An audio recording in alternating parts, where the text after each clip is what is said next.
What's up, everybody? Welcome in to the Bolt Fam Podcast. This is episode number 8, and I'm here, as always, with my little brother, the man, the myth, the legend. What's up, Trevor? How you doing today, dude? Good, I'm doing good. Super excited for today. Just letting y'all know ahead of time. So Josh has honestly done most of the research on these college guys we're about to talk about. So we're gonna get into this. We're gonna do some mock drafts. We're gonna run through them. And I'm gonna give live reactions to a lot of them. Okay, so I'm gonna give reactions based off of what positions I think we have. Might look up some of their stats in the middle of this podcast. Get some live reactions for you guys, some raw emotion. And then we're gonna come back later with a more refined answers as to who we want and everything after this combine's over. Because as we're recording right now, literally as we're recording right now, the quarterbacks and wide receivers are doing their combine. So lots of actively going on. So opinions can change. New information comes in. New information means new opinions. So we're gonna give our current opinions, but don't be surprised if some of these opinions end up changing in a later episode. So Trevor's exactly right, because here's the other thing. The combine's not even over. Free agency hasn't started, so we could be out here like, hey, I would draft this guy, but then they sign a player at his position. So this is an early mock draft, in pencil, not in pen. But like Trevor said, I've done a lot of research here, so I'm going to go ahead and give you my opinions right now. Trevor's going to react live. He's had a crazy week. We're going to give him a little bit of grace right now, so we're going to let him just react live. But I'm glad you set aside time, man, because you've had a rough week, and I'm proud of you for getting through it. And let's have some fun and talk ball, man. You ready to Yeah, roll? yeah, we out here. God is good. And we're gonna go through these mock drafts. So, um, we're gonna do 3 mock drafts. Gonna let you kind of describe them all. I know you already got them all written down and everything. So let's just go ahead and get into it. We got mock draft number 1. What do you got for us? So mock draft number 1. So everything today, we're doing 3-round mock drafts. I didn't go through the full 7. I've done a lot of homework on the first 2.5 rounds. I haven't quite. The third round's a little bit choppy for me. I haven't got through all the players yet, but 2.5 rounds, I've really done a lot of homework, a lot of research, watched a lot of film, and I feel really good about my opinions to this point on those players. So we're gonna do 3-round mock drafts, and we're gonna roll through them right now. We're doing 3 separate drafts, and then at the end, I'm gonna ask y'all to leave me in the comments your favorite mock draft that we did. So which one would you like the Chargers to do most? I have my opinions. Trevor hasn't seen them yet, so he's got, like he said, he's reacting live. And we're going to go through draft number 1. So I gave myself some standards here. Number 1, I didn't want to pick the same player in any mock draft. So you won't see the same player picked in round 1, 2, or 3 in any of the drafts. Number 2, the first 2 drafts, I did not allow myself to make any trades. So I did just stick and pick 3 picks. That's it. I use Pro Football Network's mock draft simulator, so we'll see how accurate that is, but they do update it pretty frequently. I saw they were putting some stuff from the combine on there the day I was doing it, so it's pretty updated as much as I can imagine, but we're using someone else's simulator, and we're going to go through this. So that's the information from the jump, just so y'all know how we're running this, and here we go. Round 1, mock draft number 1. Interesting player slid to the Chargers at 22. Keep in mind, I'm not trading in this draft. So Avion Terrell is a top 15 projected player. My favorite player for the Chargers to draft here would be Vega Ione because of talent, because of positional need as a guard, pedigree, Penn State's a great program, all those things. But he got drafted early in the draft, and because of players like him getting drafted earlier than projected, Avion Terrell falls to the Chargers. Avion Terrell is a corner out of Clemson. His brother, A.J. Terrell, is a corner for the Atlanta Falcons. So dude's got pedigree. He's got a brother who's in the league already.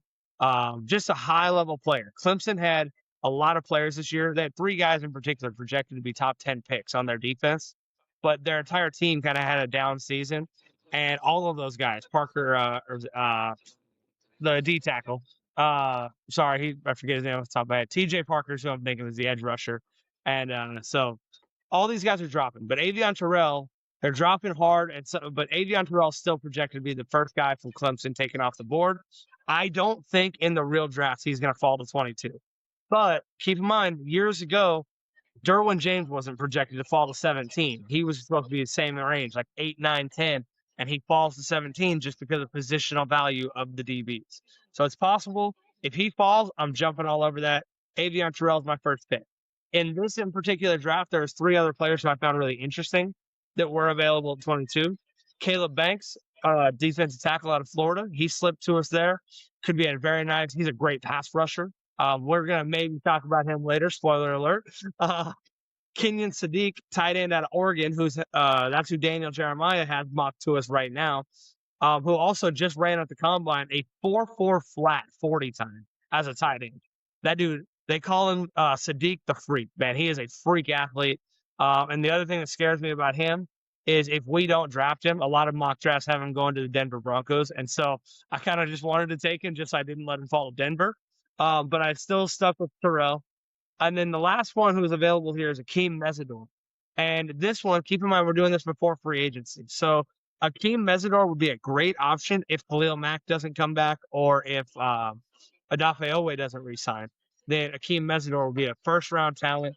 The only downside to Akeem Mesidor, because of the COVID years and all the sixth-year, college guys, he's actually coming into the league at 25 years old. So he's an older player, which can be good and bad because there's not a lot of high ceiling, but he's probably already at like about as good as he's going to be. But he's a legit first round talent, played for the Miami Hurricanes, who were this close to winning a national title this year. And him and Ruben Bain are a big cause of that. So Akeem Mesidor falling would be a very interesting pick, depending on what happens in free agency for us. And luckily, free agency does come before the draft. So that's my take. First round, Avion Terrell. Trevor, would you prefer any of those other guys over Avion Terrell? Um, Based off of just quick research, looked up his stats for the season. He had an insane season. Um, Over there at Clemson. Dude had 48 tackles, 4 forced fumbles, 9 passes batted, 4 interceptions, 3 sacks, which was a school record for a defensive back position, by the way, is what it says. So he broke a Mm-hmm. record at senior year as like the most sacks from a DB. At Clemson too, that's not something to snub your nose at. Is like setting any kind of record at Clemson is impressive. No, I'm with you. I like him as a player. I think you pair him up with someone like DJ. Lets Derwin lets Derwin run a little bit more free around the field a little bit instead of having to stay as deep. He can come up, he can press. Pair him up with Cam Hart. I'm a big fan of Cam Hart. Um, I like him as a player. Looking at these other dudes that are possibilities, Caleb Banks. I've said in the previous episode, I put a high value on people who can put pressure on a quarterback. Um, so I don't dislike that. Um, Sadiq, I'm a little less sold on just because, like we talked about before, like we got Gadsden, and then if we had another rookie coming in, it's kind of hard having your two main tight ends being rookies like that, like first and second years. Um, but also, like that's not to say that rookies can't go crazy or anything. Not to say that I don't have confidence in Gadsden, so I'm just a little bit less sold on him. I'd still prefer to go out and get one of those other tight ends we talked about in our last episode. I think we should target tight end in free agency instead of drafting tight ends. Um, and then Mesidor, I'm probably the least sold on. Um, I'm real. I'm all in on Owe, Tooley, Mac. Like I like our edge rushers. Um, Drafting an edge rusher can give us a fourth really good one for some big time plays and everything, but I don't think that's a first round priority for us. Um, I do like the Avion Terrell as the first one that you got here. Um, Yeah. I am I am interested in Caleb Banks. Um, that one's intriguing to me. But I definitely like I said, like anyone who can set records at Clemson, like with as long as Clemson's been around, and like he's making waves over there in a big time school. So I like it. I like it a lot.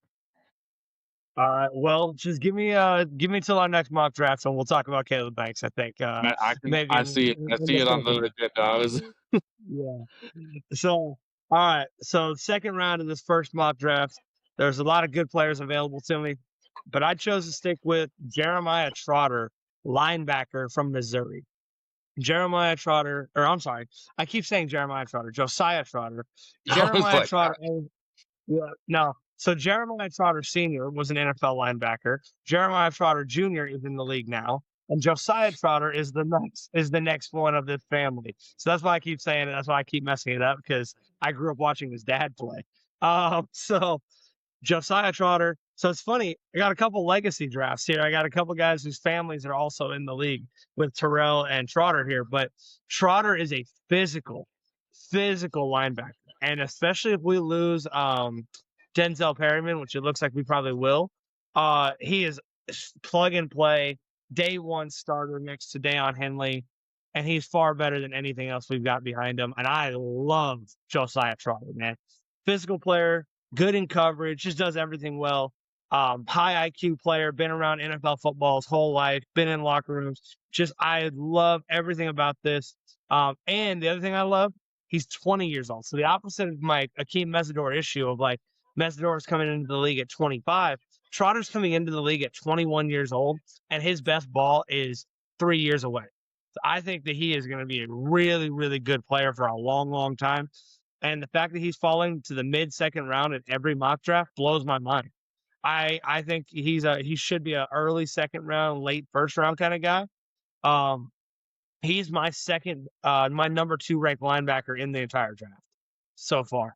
I know some people like Anthony Hill, out of Texas. But I personally put Trotter ahead of Hill, even though Hill is very good, and we'll, again talk about him in another draft. But the other players who I thought about here, Emmanuel Pregnon, guard from Oregon, very interesting. The only issue I had with him, he's 6'5", 320, great pass blocker, not the most athletic guard, which I don't know how well a heavy set pass blocking set guy is going to fit into Mike McDaniel's offense. But Trevor talked about in the prior episode how we need to have pass blockers first and foremost to cover and protect Herbert. So depends on what they value there. I trust if they take Pregnon, that tells me Mike McDaniel likes him and he'll figure out how to use him. Um, so Pregnon just for positional value for what the Chargers need as a guard could be very interesting. Cassius Howell. Cassius Howell is probably my third or fourth ranked edge rusher on the board, and he's falling to the mid second round. So again, same thing as Mesidor, just a really good edge rusher out of Texas A&M. I doubt he falls to the mid second round, so it's very tempting there. And then the 2 centers on the board again. These Sam Hecht, really good center out of K-State. The one I want to focus on is Parker Brailsford. Parker Brailsford is my favorite player in this draft. I have done a lot of homework on Parker Brailsford, and I don't hear a lot of people talking about him. So I'm going to be a man on an island with Parker Brailsford, and I'm going to sink or swim based on what this guy's NFL career is. This is my first year covering the draft, and this is my favorite like value pick in the draft. I watched him without anything like prior grades or anything, and I was like, this is a first round talent. He's got to be a first round pick. And then I Googled, I was like, where is Parker Brailsford projected to get drafted?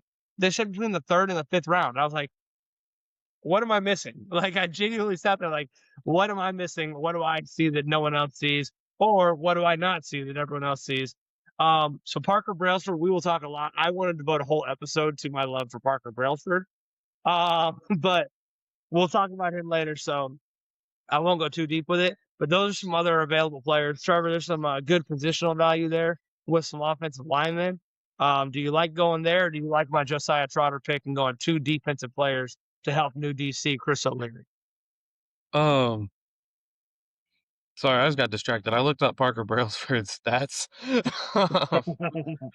Dude, This dude's 6'2", weighs 290, bench presses 505 pounds, power cleans 385, squats 675, and has a vertical jump of 33 inches and a broad jump of 9'5" Like, yeah.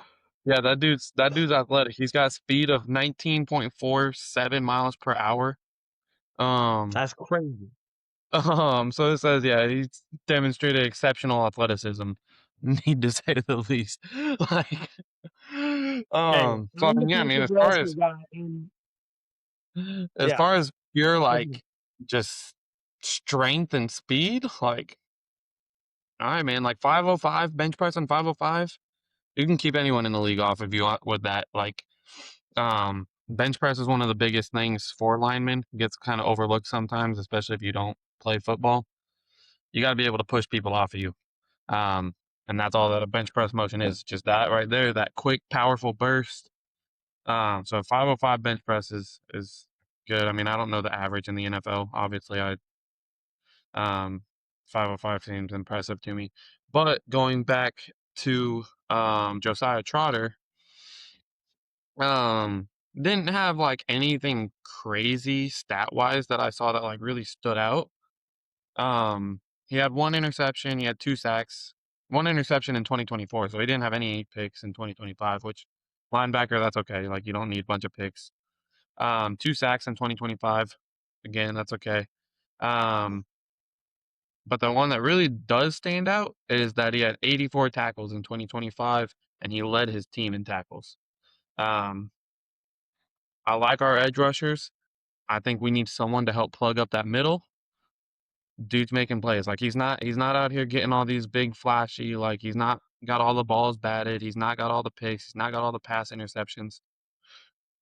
So based off of just these pure stats right here, it looks more like he's a a run first linebacker, which I'm fine with because we also have Deion Henley, who is a pass protecting linebacker. Like he can go back and drop into coverage.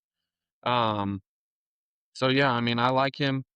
There was another one on here that I wanted to talk about. Yeah, Cassius Howell. That you said he was similar to Akeem Mesidor. You said like he's one of like the top edge rushers on here. Again, I haven't just pure reaction. If he's one of the top edge rushers, it really solidifies my opinion on that first round pick of not taking Mesidor.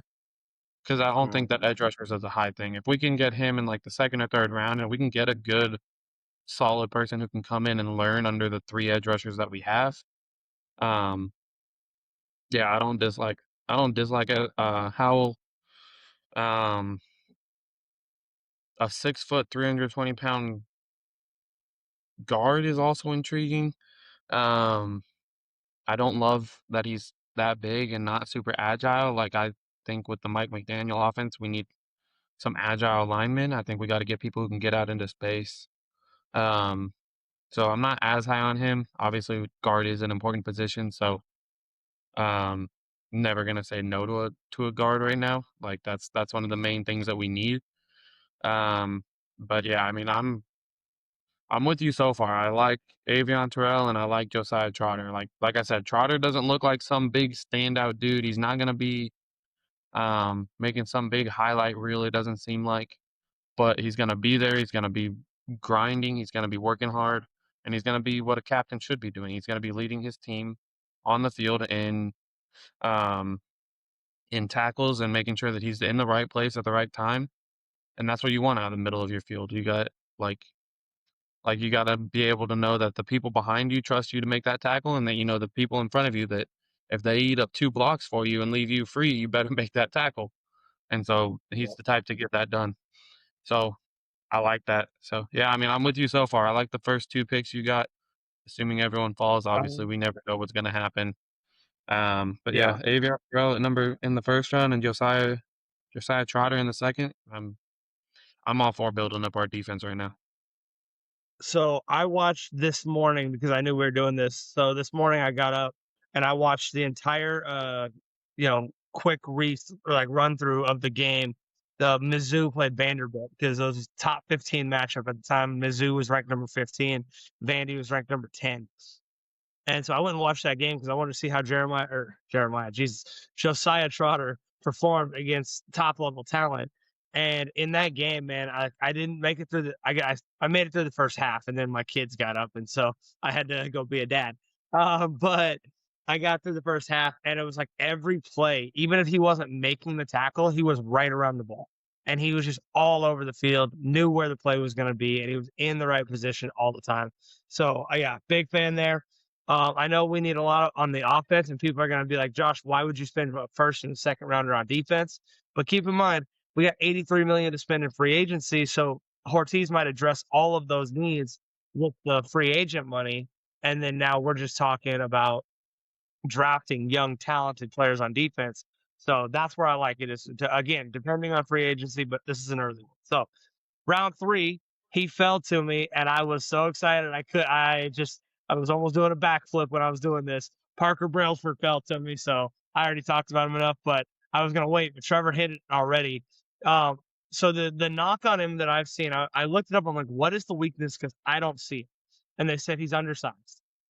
His NFL comp, Trevor, you'll love this. His NFL comp is Aaron Brewer, who's the center for guess who? The Miami Dolphins, who was coached by Mike McDaniel. Mike McDaniel can use this athletic player. And now, so keep in mind, Aaron Brewer was an undrafted guy because he was quote unquote undersized. Well, now Aaron Brewer's a Pro Bowler and an All Pro and is regarded as possibly the best center in football after working with Mike McDaniel. So Mike McDaniel knows how to use this type of player, and his NFL comp is literally McDaniel's old center.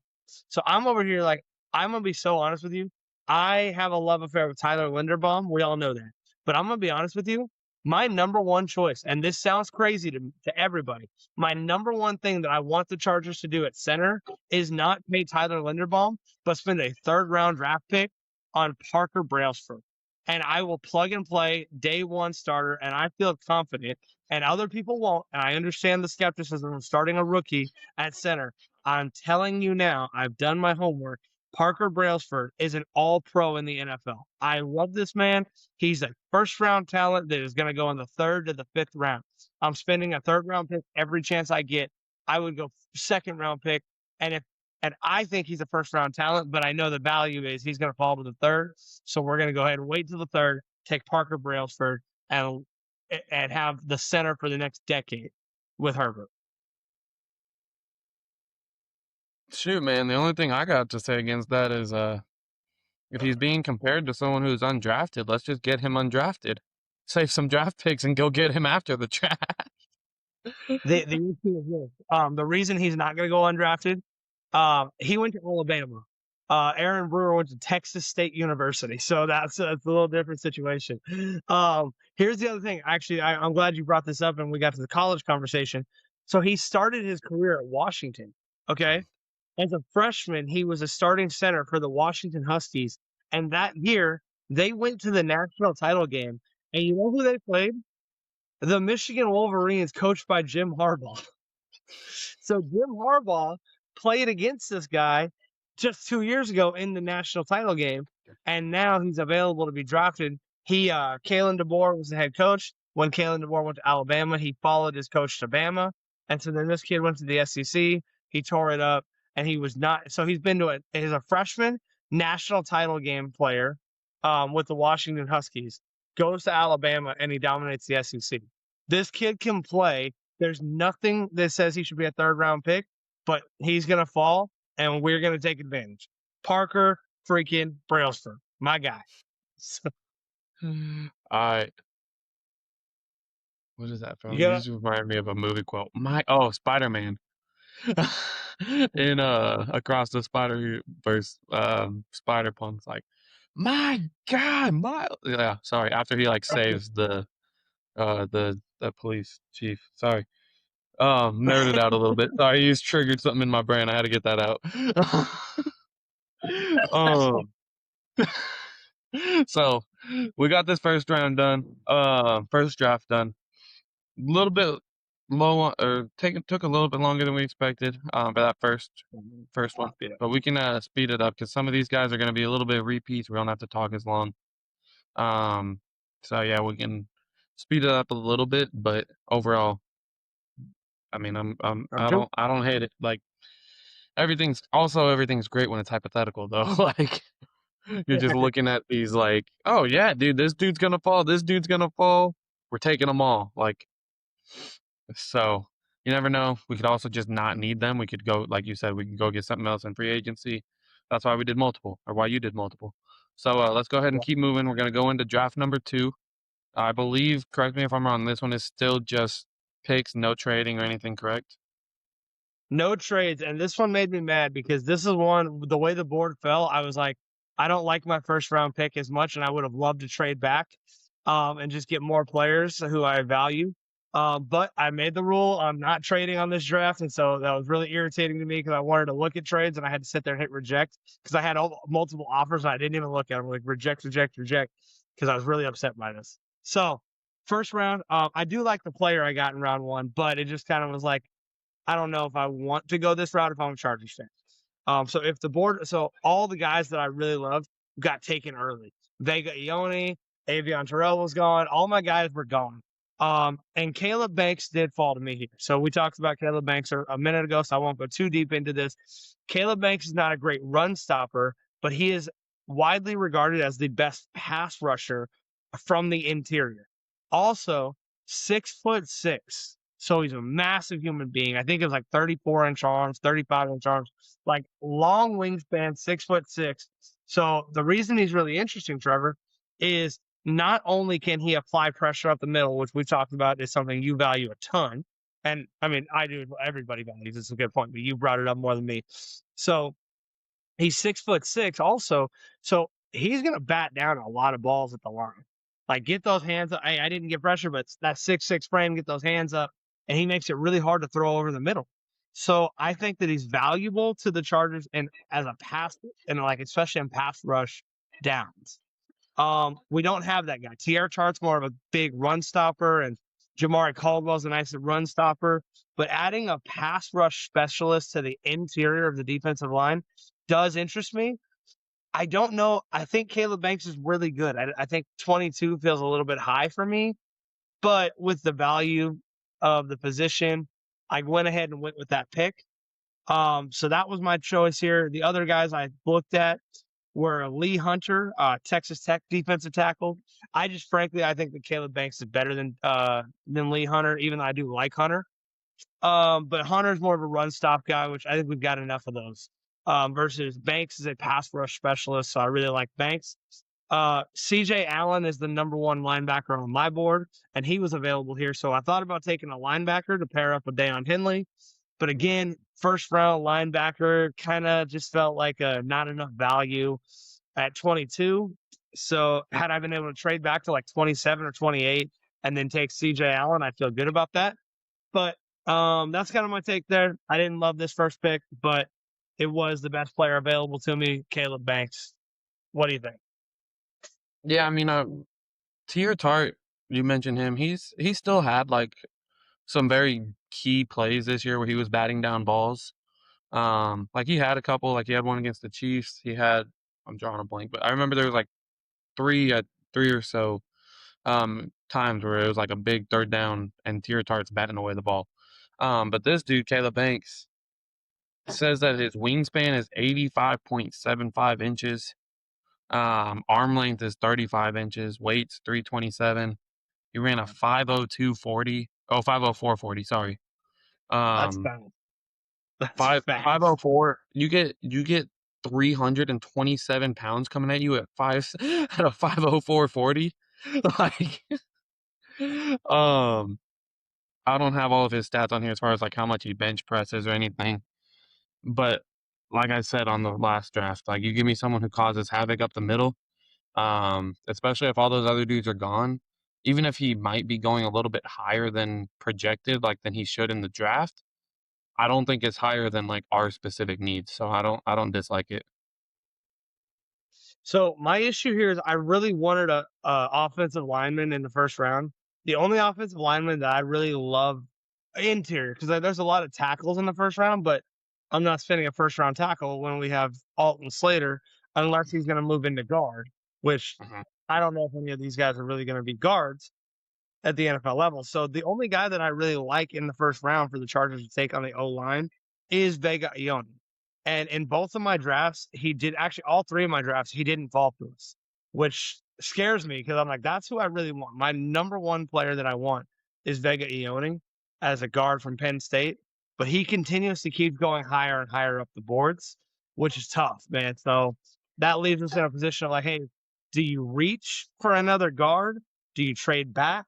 Or do you just take the best player available? And in this one where I didn't allow myself to trade back, best player available is Caleb Banks. Also, the only other concern with Banks, Trevor, is he got injured last year, had a pretty severe foot injury. So he didn't play most of last season. So a lot of his stats from 2024 are high level. Like I think he was first team All SEC, but last year didn't play a lot. And so there's a lot of concerns about how he's going to do physically as a 327 pounder who relies on athleticism. But the reason I'm okay with that is when I was listening to coverage of the Senior Bowl in Mobile, Alabama, they said the best player there and the guy who had the biggest week at the Senior Bowl was Caleb Banks. And so I'm trusting that he's healthy. His Senior Bowl performance says he did really well. I'm interested to see what the combine says about his numbers. And if he's healthy, though, I like Caleb Banks. So you got anything else, or should I move on to the second round? Nah, keep going. All right. Second round, we ended up with a cornerback. Again, I think the Chargers do need a corner and an early round pick if he's available. And I'll be honest, in my opinion, my favorite position group in this draft is the corners. I think there's a lot of good ones. Julian Neal, corner out of Arkansas. Physical, man. We watched a lot of tape on this kid. Obviously, Trevor and I we lived in Arkansas. My first job was working as a cotton candy vendor for the University of Arkansas. So Which ended up being I'm a my big first job. So dude, I love Arkansas just as a school in general, and one of my favorite college atmospheres that I've ever been in. But Julian Neal, corner out of Arkansas, 6'2", physical corner, long, rangy dude, and he can play the run. He's a pretty strictly outside corner. You're not going to put him in the slot a lot and things like that. You're not going to move him around a lot, but you're going to tell him like, hey, get on this side of the field and go lock down whoever comes on your side. And he can do it, man. I love Julian Neal. He's not the fastest. That's his downside. That's why he falls to the second round. I'd be interested to see what his 40 time is going to be. I'm going to guess he's probably about 4.55-ish in the 40 range. So the top end speed is an issue. But he's really lanky, long arms, and he's a physical player who likes to get in your jersey. And I think, and also for a physical guy, he only had 2 penalties in his entire college career. So I love the fact that he's physical, but he's not getting handsy and drawing flags. So I think he's a really good fit in the Chargers system. Very similar to what Benjamin St-Juste is, but I think he's got a lot more upside than Benjamin St-Juste. Yeah, I mean, Oh, obviously, sorry. like all. My bad. I What'd you didn't say? talk about who was available there. Go. Oh, okay. All right. Sorry. Really quick. The only other guys who were available there that I felt like I passed on, Omar Cooper, wide receiver out of Indiana, national champion, obviously. He was the number 1 for Fernando Mendoza. He's a true X receiver, big physical contested catch guy. Made the play of the year against Penn State to close out that game. So I like Omar Cooper a lot. He's flying up the boards for a lot of projections, but I don't know that the Chargers need another rookie wide receiver with all the young receivers we got. So just on value of what we have and what we need, I passed on Cooper. The other corner, though, that I like is Chris Johnson out of San Diego State. And Chris Johnson out of San Diego State, man, this kid is possibly the best zone coverage corner in the NFL, or in the NFL draft, I should say. Sorry. And he might be one day the best in the NFL. He is phenomenal, sticky in zone coverage, man. No one gets open. But the problem is he's undersized, but he's super fast. He's 6 foot tall and about 190 pounds, but flies and is good in zone coverage. Now, if you ask him to play press man to man, he's going to get bullied by NFL wide receivers. So that's the concern with him. But the Chargers system is a lot of cover 3 zones, and I assume that Chris O'Leary is going to run the same system that Jesse Minter runs, and we don't do a lot of press coverage. So he fits our system perfectly, and he might fit our system better than Julian Neal. I personally just like Julian Neal a little bit better, and I value the fact that Julian Neal played in the SEC and Chris Johnson played at my favorite college, by the way, San Diego State, but he was a Mountain West guy, didn't face the same level of competition, but I watched them both dominate. So it's a really interesting comp there of like, do I want the big physical corner from Arkansas or do I want the fast cover guy that is just zone coverage master from San Diego State? So I could have gone either way. I went Julian Neal on like a coin toss, but I really do like both players a lot. Um, again, keeping in mind all mine are just quick judgments, but I'm opposite on you. I think I like Chris Johnson better. Just looking at his stats, I mean, he had 49 total tackles, 39 or 36 of those being solos. Um, he had 3 tackles for loss and a sack. Forced fumble in week 2. He's just straight up listed as like the best cornerback on their team. And he held 7 of their 12 opponents to single digits. I mean, that's impressive. The only thing Yeah. to look at too is the conference that they're playing in. So you're looking at Mountain West versus SEC. So can he do this? And much less can he do this in the SEC, much less can he do this in the NFL, right? So that's where it gets like kind of dicey. Because stats wise, sure, like this dude's stats look great, but it's just completely different football from, I mean, as someone who played football on the West Coast and someone who played football in Arkansas, granted they're high school level, but like there's just totally different mindsets when it comes to football at that, like that, just across the country, there's totally different mindsets when it comes to football. Um, like, and so, yeah, like Arkansas is going to be a much more physical defense. I mean, he's over 200 pounds though as a cornerback. So that's kind of heavy for a cornerback. I mean, that adds into the speed you were talking about. Sorry, I switched over to Julian Neal. Um, Julian Neal's over 200 pounds as a cornerback, which is, I mean, that's where it's kind of heavy. So, but I mean, that's what you were saying with having a big physical dude. Um, but I think I would almost rather have someone who's faster because, like, yes, you have DJ in the backfield to help everything, but like I feel like our defense is best used when Derwin James isn't just purely sitting at safety. And so then if no one's in the backfield and you're in man coverage and you gotta like keep up on a straight go route, like that's where I get hesitant with someone like Julian Neal. Um, whereas Chris Johnson's gonna be able to keep up with him a lot better, and he's gonna be able to blitz too. I mean, sacks from cornerbacks aren't very common. So 3 tackle for losses with one of them being a sack. I mean, that means he's reading the ball on like wide receiver screens and stuff. I mean, I like him. It's just purely a matter of how well it can transfer over. But in a second round, I mean, he's obviously not taking him first round.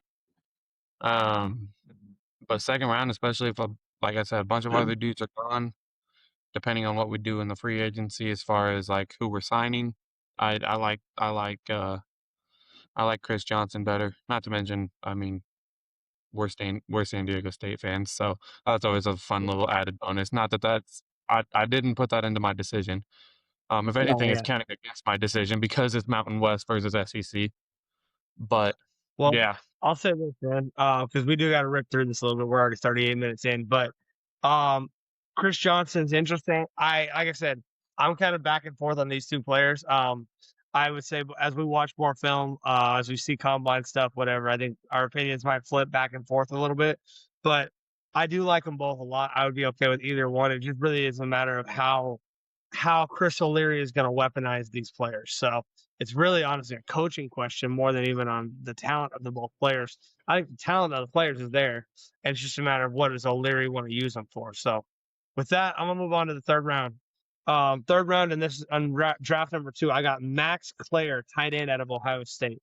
Um, this is why I'm with you on not taking Kenyon Sadiq in the first round, even though I think he's clearly the best tight end. Max Clare is a better blocker, so he fits in with what Gadsden does not do well, and so I think that there's a good matchup there having those two guys. But he was super productive at Purdue, man. Like really, really good player for Purdue, and then his junior year, he transferred to Ohio State.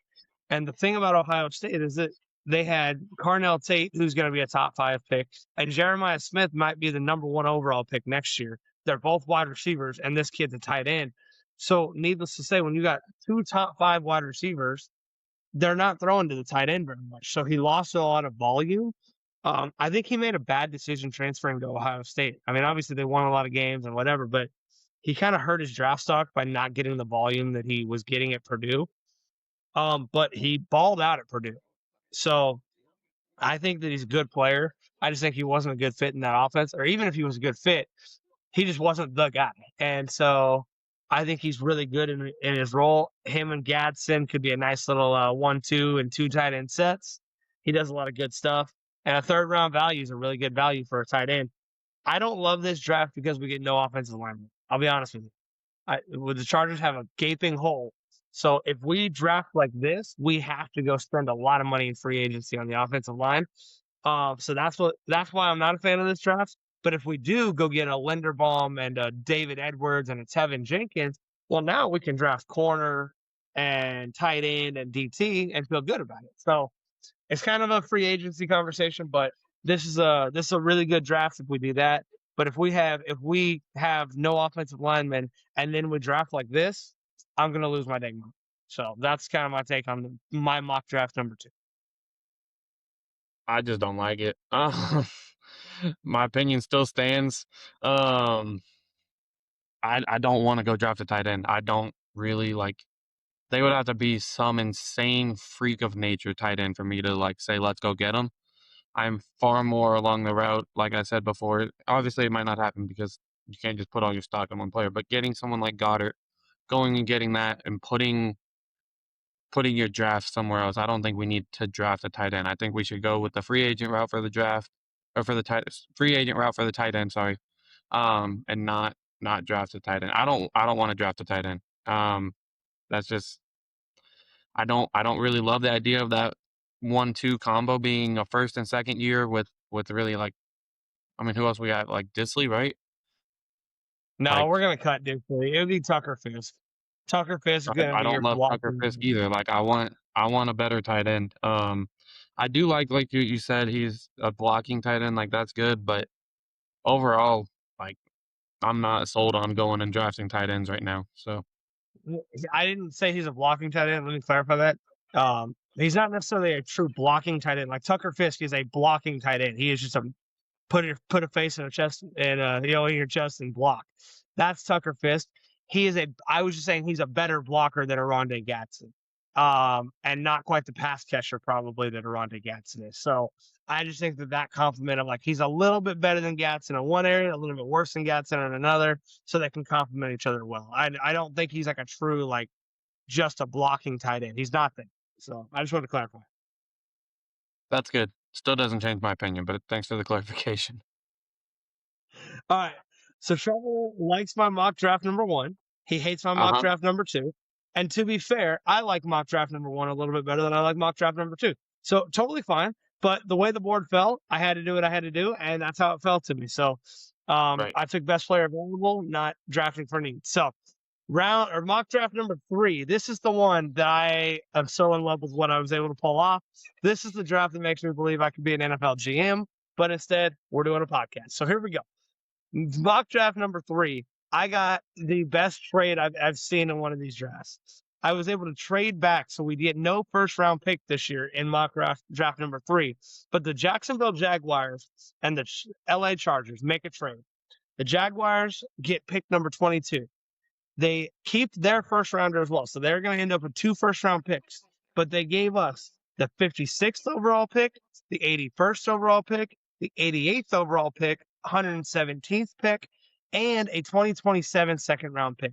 So they gave me a second rounder this year, 2 third rounders this year, a 4th rounder this year, and a second rounder next year just for our first round pick. So is that good value for that position, Trev? Do you like what I got back for the number 22 pick? I mean, yeah, it just doesn't feel super like practical. I don't know. So here's why it was, and this is why if the board fell this way, it might be. Caleb Lamu who is a projected top 10 left tackle, who is one of the top left tackles in the draft, fell to 22. The board just fell kind of weird. And every year, a player who you don't expect to drop drops. And if a player like Lamu drops, the Jags are like, yo, we need a tackle. We're going up to get our guy because he's a franchise left tackle and that's hard to find. So I could understand that legitimately happening. And in the case of the Chargers, we're like, we're not drafting a first round tackle. So even though this kid's a top 5, top 10 level player at 22, we're still not taking him. We'll trade back and get a ton of picks. So I just got an absolute haul for a first round left tackle. So I get no first round picks, but like I said, I get a second rounder this year, a second rounder next year, 2/3 this year because Jacksonville has 2/3 already, and I get a fourth. So that's what I did. Like I said, we'll see if it's actually realistic, but that's what happened in the simulator. So we're going to run it. So we're going to run this right here. So pick 55 is the Chargers pick. And a lot of players were falling here that I really liked. So Anthony Hill Jr., linebacker out of Texas. Like I said, I have him as probably my third ranked linebacker in the draft behind Josiah Trotter. And in this draft, Josiah Trotter got drafted higher than Anthony Hill. But Anthony Hill is a really, really, really good linebacker. I'm very interested to see his combine numbers when it's all done. I think he's a freak athlete. Anthony Hill, downhill thumper of a linebacker. So I get him at pick number 55. That's the Chargers pick. I just kept that pick. Pick number 56, I get the Jags pick. And I get to this one. I did actually take a player we already took just because there are so many guys already. I got Julian Neal falls to me again, and I get to keep Julian Neal, cornerback out of Arkansas. So I just drafted in the second round. I got 55 and 56. So I picked back to back, and I get linebacker from Texas, Anthony Hill Jr., and then right after that, go get a corner out of Arkansas. So I really bolstered the defense in round 2. All right. You got anything you want to say on round 2 picks or no? No, I mean I like linebacker. I already said I like Julian Neal. I think I might like Chris Johnson better. I don't know where he's at in this draft. I don't know if he fell. I don't know if he got drafted. He was off the board. He was off the board already. So everyone else agrees with me too that we should get Chris Johnson over Neal. We'll see. Maybe. No, I don't hate that take. I don't hate that at all. But he was gone, so I went with Neal. So we got linebacker, corner. Then we get to the pick 81. We get the Jags pick 81. And I was able to take a center, Connor Lew out of Auburn. Connor Lew, all the experts were saying going into the draft, he's the top ranked center in the draft. The issue was in, I believe it was like October, he tore his ACL and he might not be ready for the start of the season. So high upside player, but he is coming off an ACL injury his last year in college, and he's might be kind of a red shirt in his rookie year. So he's falling in the draft, but he is a lot of people say the most talented center.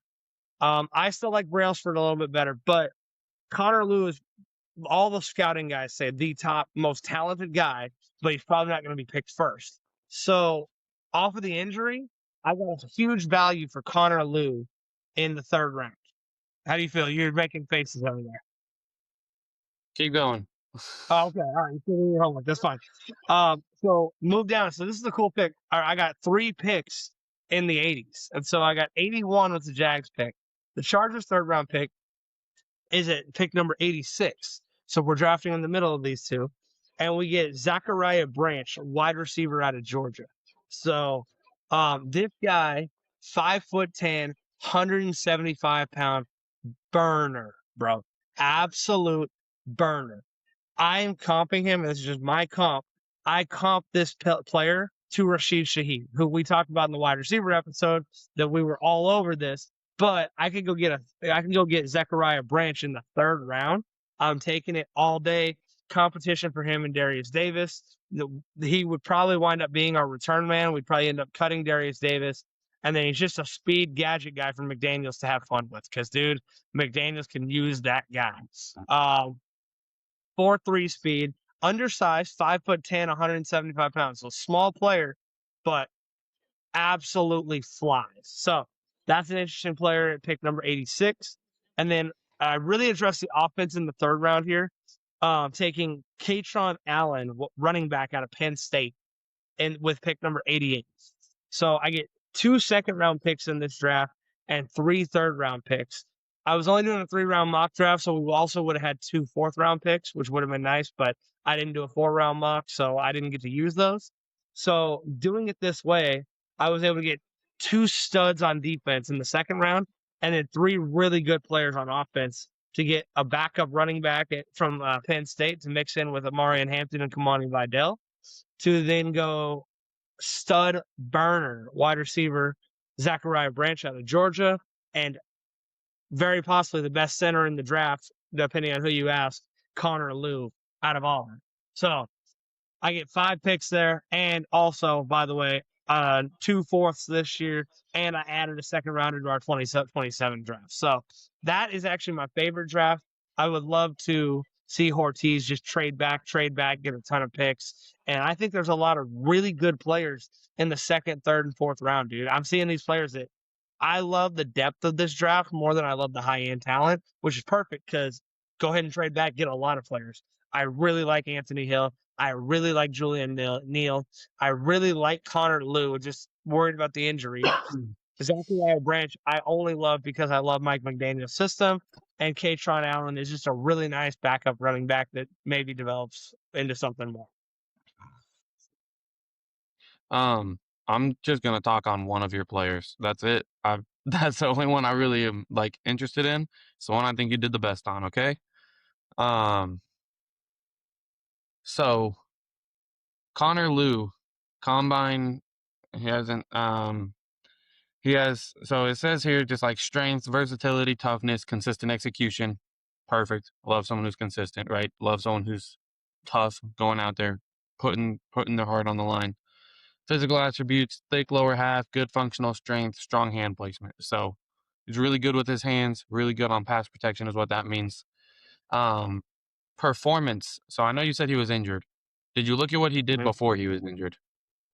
Yeah, no, he was a dog. He had no sacks allowed in the first season, in his first season as a starter. So first year starting at Auburn, he had no sacks allowed. That's insane. Um, and Yeah. then he had a 0.006 in total pressures allowed. And what that means, this is what I was doing a little bit of research on. So the first zero means so a 0.006 pressured allowed rate means that the offensive line allows no pressures on 0% of the time. Nope. Um, and 6% of the time they allow pressures, and 6% they allow pressures that result in sacks. So 6% of the time 6% of his snaps he's given up a sack. Like Yeah.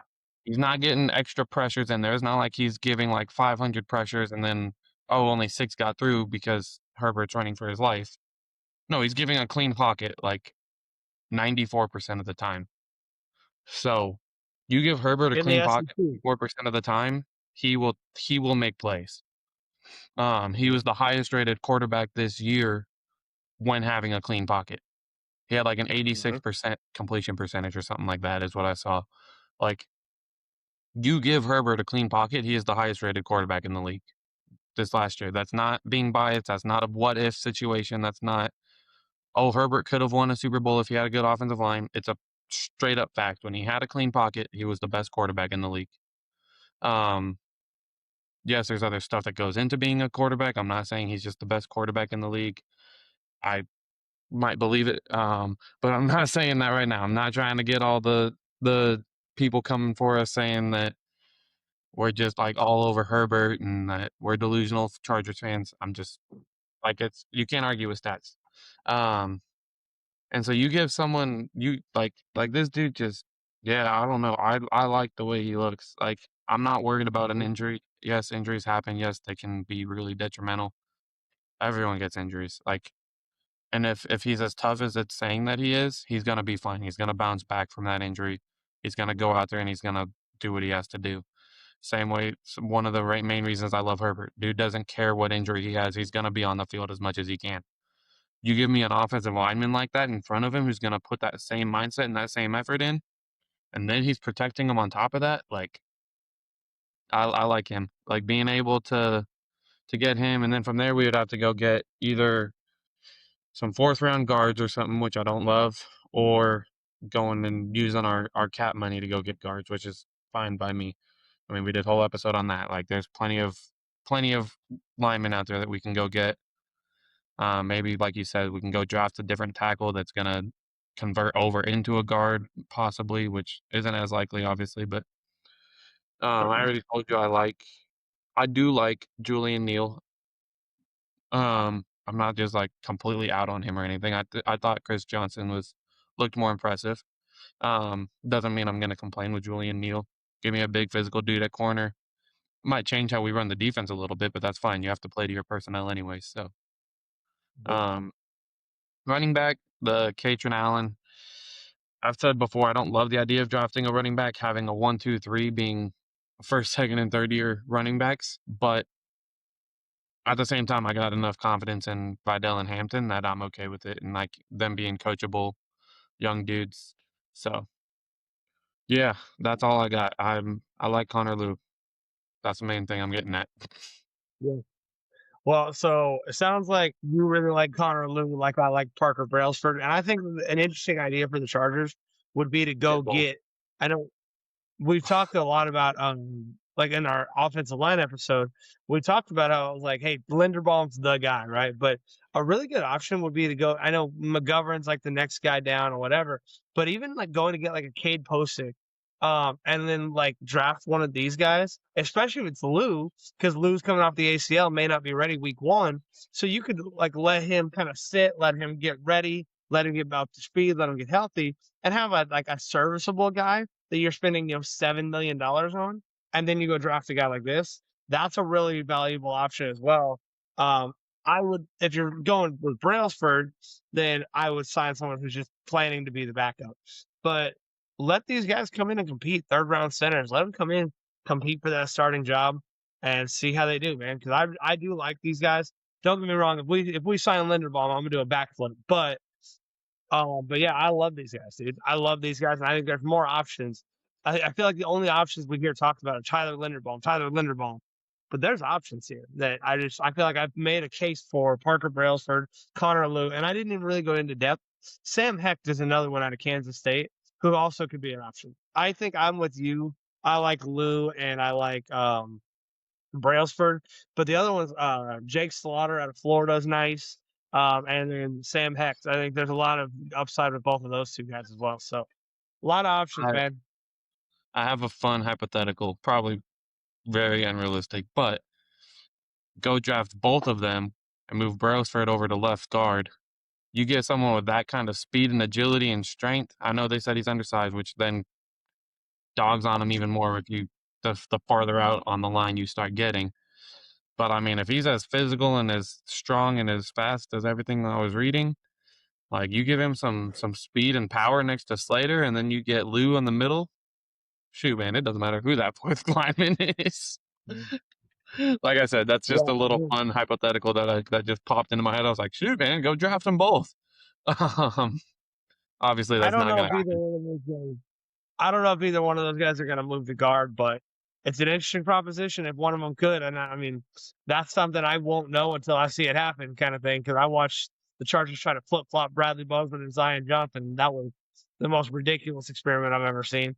So I don't know if everyone can do that, but we'll see, man. Lots of options there. Let us know down in the comments. Did you like mock draft number 1, 2, or 3? And then let us know. Oh, Trevor, you saying 3? I said 1, 2, or 3 when you were doing it. Oh, okay. Yeah. So number I like 3 was both. my personal favorite. Uh, if we don't trade, I do like number 1. Number 2 was just kind of hopefully the free agents board falls like we like it to. But so that's where we're at. Let us know what you think. We'll probably do a few more of these episodes where we run through 3 or 4 mock drafts and run through it like this because I think it's a lot of fun. Once I get more homework done, we'll do a 7-round mock draft, do the full thing, do one with trades, do one without trades. So I love the mock draft simulators. I've done over 100 of them already, just so you guys know. Your boy is out here grinding on the draft simulators, trying to see who's going to legitimately be available at our picks. Because it's easy to sit here and be like, you know what? Sonny Styles was really good after his combine performance. But Sonny Styles ain't going to be available. So we're not getting Sonny Styles. So I want to know who's going to be available. So hope y'all enjoyed the content. Let us know down below. Draft 1 was, I'll go through them really fast. Draft 1, Avion Terrell, Josiah Trotter, and Parker Brailsford. with no trades. Draft 2, Caleb Banks, Julian Neal, Max Clare. Or draft 3 with the trade, Anthony Hill Jr., Julian Neal, Connor Lude, Zachariah Branch, and Katron Allen. And a couple of extra picks that we didn't get to use. So y'all let me know in the comments. And with that being said, bolts up, and we will see y'all on our very next episode for number 9.